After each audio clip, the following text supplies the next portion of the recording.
शुकासारिखे पूर्ण वैराग्य ज्यांचे, वशिष्ठा परिज्ञान योगेश्वराचे, कवी वाल्मिका सारिखा मान्य ऐसा, नमस्कार माझा सद्गुरु रामदासा. जय जय रघुवीर समर्थ, पुंडलिक वरदा हरी विठ्ठल, सद्गुरु ज्ञानेश्वर तुकाराम महाराज की जय. जय जय रघुवीर समर्थ. आज आपण मनाच्या श्लोकामधील 60वा श्लोक पाहतो आहोत. श्लोक पुढील प्रमाणे आहे. मना राम कल्प तरु कामधेनु, निधी चिंतामणी काय बाणू, जयाचीनी योगे सर्व सत्ता, तया साम्यता कायशी कोण आता. या मनाच्या श्लोकामधून समर्थांनी आपल्या समोर जो विषय मांडलाय त्याच्या संदर्भात समर्थांचा ती एक अभंग आधी मी आपल्या समोर ठेवतो आणि नंतर विश्लेषण करतो. समर्थ आपल्या अभंगामध्ये म्हणतात, जयाशी जैसा असे भाव, तयाशी तैसा दिसे देव, प्रल्हादाची या निर्धारी, खांबी प्रकटला नरहरी, श्री रामदासी प्रेम, विश्वरूप अवघा राम. प्रभू रामचंद्र हे विश्वव्यापी आहेत, परंतु ज्याची बुद्धी जितकी तितका तो सांगायचं तात्पर्य आहे की प्रभू रामचंद्रांचं व्यापक रूप आमच्या समोर येण्यासाठी आमची पात्रता त्या पद्धतीने झाली पाहिजे. आणि म्हणून या श्लोकाचा विचार करत असताना एका एका चरणाचा आपण विचार करूया. उभा कल्पवृक्षी, पुन्हा एकदा, मना राम कल्पतरू कामधेनु, मना राम कल्पतरू कामधेनु. आता या चरणाचा जर विचार केला तर रामचंद्र हे कल्पतरू आहेत. कोणाला कल्पतरू आहेत? ज्यांनी साधना केलेली आहे त्यांच्यासाठी ते कल्पतरू आहेत. आपण उदाहरण घेऊन म्हणजे आपल्याला लक्षात येईल की विभीषणाने मनामध्ये प्रभू रामचंद्रांचं स्मरण तर चालवलं होतं, पण इच्छा केली मला श्रीलंकेचं राज्य मिळावं.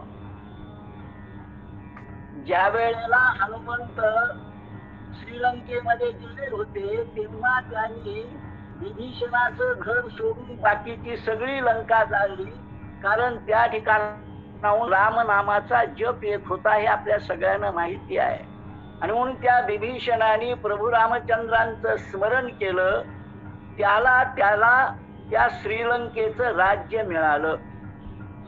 प्रभू रामचंद्रांनी अरण्यात असताना सुग्रीवाला मित्र करून घेतलं. आता या ठिकाणी आपल्याला विचार करायचा आहे तो म्हणजे चिंतामणी या शब्दाचा. चिंतामणी हा एक अशा प्रकारचा मणी आहे की ज्याच्या जवळ आल्यानंतर आमच्या ज्या इच्छा त्या पूर्ण होतात. पण आम्ही चिंतामणी या शब्दाचा सुद्धा अर्थ लक्षात घेतला पाहिजे. आमच्या मनातील चिंता जो दूर करतो तो चिंतामणी. सुग्रीवाच्या मनात होत माझ्या भावाने माझ्यावर अन्याय केलाय, तो अन्याय दूर होऊन मला राज्य मिळावं, किष्किंधेचं राज्य मिळावं. आणि प्रभू रामचंद्रांनी त्याला मदत करून वालीचा वध करून त्याला राज्य दिलं. याचा अर्थ योग्य रीतीने जी काही आम्ही मनामध्ये धरतो आणि भगवंताचं स्मरण करतो त्याची ती इच्छा पूर्ण होते.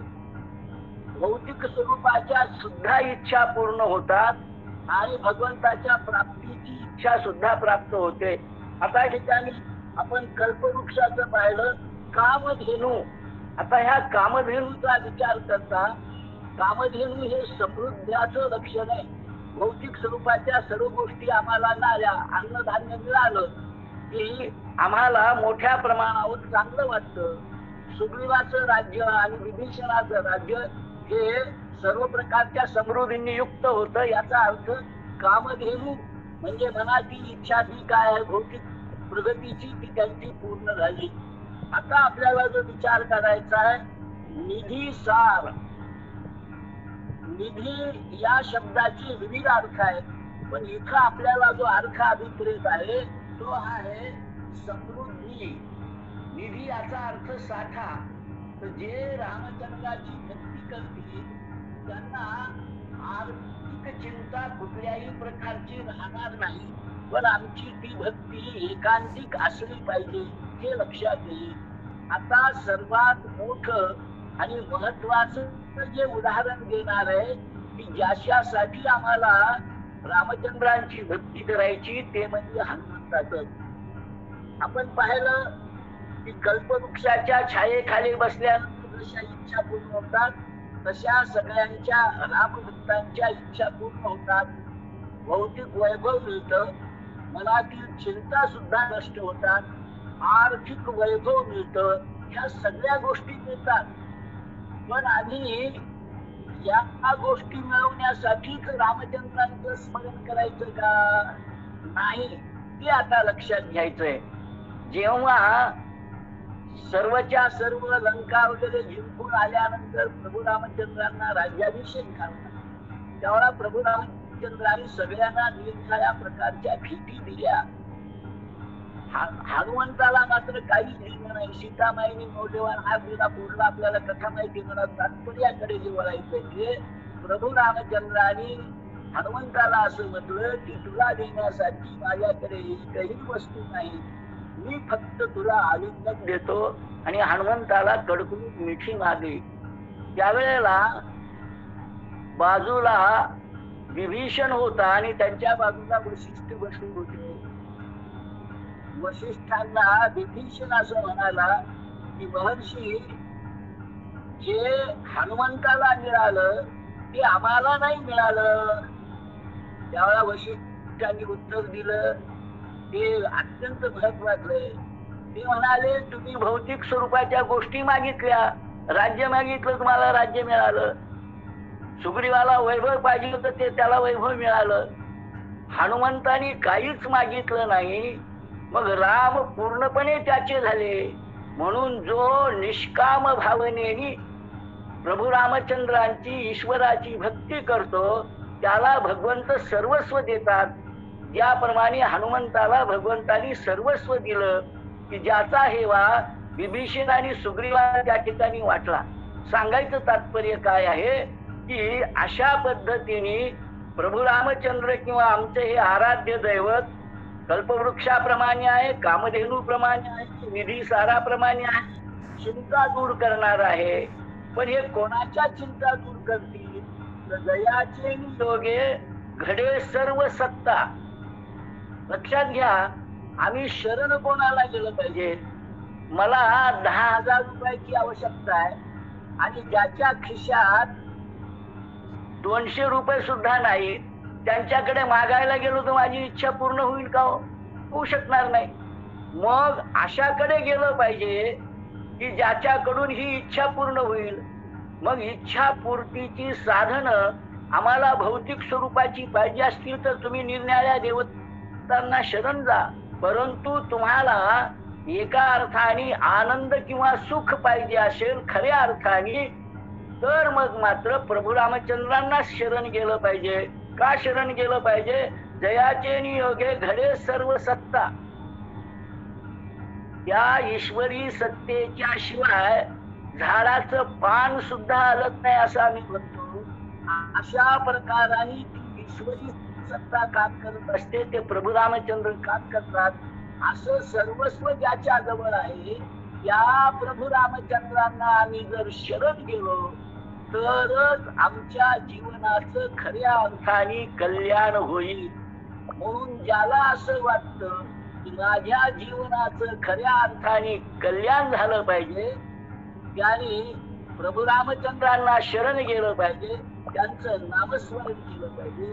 आणि आज योगायोग असा आहे की प्रभू रामचंद्रांची जयंती आहे. एक आम्ही लक्षात घेतलं पाहिजे की आमच्याकडे भगवंतांची जयंती आणि संतांची पुण्यतिथी साजरी करण्याची पद्धत आहे. जयंती का? तर कारण ते जन्मापासूनच सर्व घेऊन आले, त्यांना कुठून मिळवायचं नाही. आणि आम्ही आणखीन एक छोटासा मुद्दा या ठिकाणी सांगणार आहे. प्रभू रामचंद्रांच्या संदर्भात आम्हाला श्री राम लिहायचं असेल तर श्री त्याला जोडून लिहायचं. पण आमच्याकडे रामराव नावाचे ग्रस्त आहेत, त्यांना लिहायचं असेल तर श्री वेगळं आणि रामराव वेगळं लिहावं लागतं. का बरं? कारण ज्याच्या जवळ सगळं आहे, श्री त्याचीच आहे आणि म्हणून त्याला जोडून ते येत असतं. म्हणून जे जे भगवंताचं नाव आम्हाला लिहायचंय ते श्री जोडून लिहायचं त्या नावासकट. आणि अन्य व्यक्तीचं नाव लिहिताना मात्र श्री वेगळं असलं पाहिजे, कारण ती आमच्या जवळ नाही, आम्हाला मिळवायची आहे, आमच्यापासून अलग आहे, हेही आम्ही लक्षात घेतलं पाहिजे. म्हणून त्याची सत्ता पूर्ण विश्वावर आहे, चराचरावर आहे, त्याच्याकडे आम्ही शरण केलं पाहिजे. मग तो कामधेनू आहे, कल्पतरू आहे, चिंतामणी आहे, निधीचा साठा आहे, सगळं काही तेच आहे. याच्यावर आमची श्रद्धा पाहिजे, हे आम्ही लक्षात घ्यायचं. आणि सगळी शिवजीच्या चरणाचा जो विचार करायचा ते लक्षात घ्यायचं. तया सांगता काय कोण आता, आम्ही हे लक्षात घेतलं पाहिजे की त्याच्यासारखं राम रावणाचं युद्ध कसं झालं त्याचं वर्णन करताना एका कवीने म्हटलं, राम रावणाचं युद्ध राम रावणासारखं झालं, कारण त्याच्यासारखं दुसरं राज्य झालं नाही. त्याच्यासारखी दुसऱ्याची तुलना करता येण्यासारखं काहीतरी दुसरं असावं लागतं ना. पण प्रभू रामचंद्रांची तुलना करण्यासाठी त्यांच्या तोडीचा दुसरा कोणी नाही, तर रामचंद्रासारखेच रामचंद्र. याच्या पलीकडे आम्हाला म्हणता येत नाही, कारण सर्व सत्ता विश्वाची त्याच्याजवळ आहे, म्हणून त्याची तुलना दुसऱ्याबरोबर करता येत नाही. अशा त्या चराचर व्यापक प्रभू रामचंद्रांची उपासना आम्ही जर केली तर आम्ही खऱ्या अर्थाने सुखी आनंदी आणि वैभव संपन्न होऊ, हे या श्लोकामधून आपण लक्षात घेऊया. जय जय रघुवीर समर्थ पुंडलिक वरदा हरी विठ्ठल सद्गुरु ज्ञानेश्वर तुकाराम महाराज की जय. जय जय रघुवीर समर्थ.